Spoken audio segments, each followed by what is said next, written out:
Okay, so the dragonfly became a meaningful symbol to us right from the very beginning. So on the day Lach died, the hospital sent us home with a little care package kind of box, and in that box it's just a little like child's story about water bugs and dragonflies.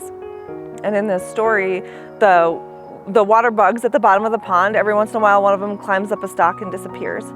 And so they had a little town meeting at the bottom of the pond and decided that the next one that climbed up the stalk would come back to tell everybody else where he went.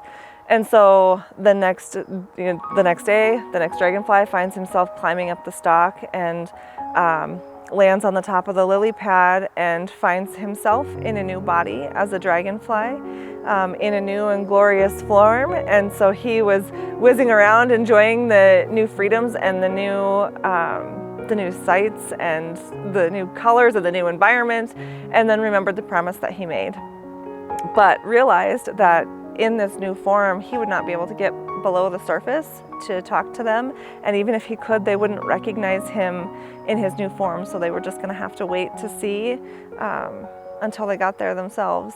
And so it was an immediate reminder to us that Lachlan is still here. He's still alive in his new and glorious form, just above the surface. And so he's never very far away. And so that has continued to hold like meaning for us, specifically with Lachlan. And then along the way it takes on meaning of, kind of transformation and hope, and even the lightness in the grief. And so yeah, there's a lot of layers of meaning that can be woven in.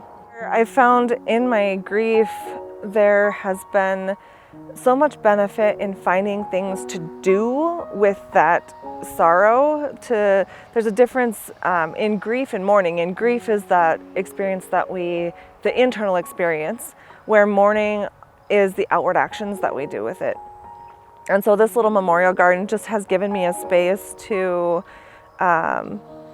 grow some flowers that are meaningful, to have a space just to acknowledge his place in our lives that continues to be here even though he's not physically present with us anymore. And so yeah, all those little bits of mourning that continue to be built into our days and in our lives, acknowledging who he is as part of our family.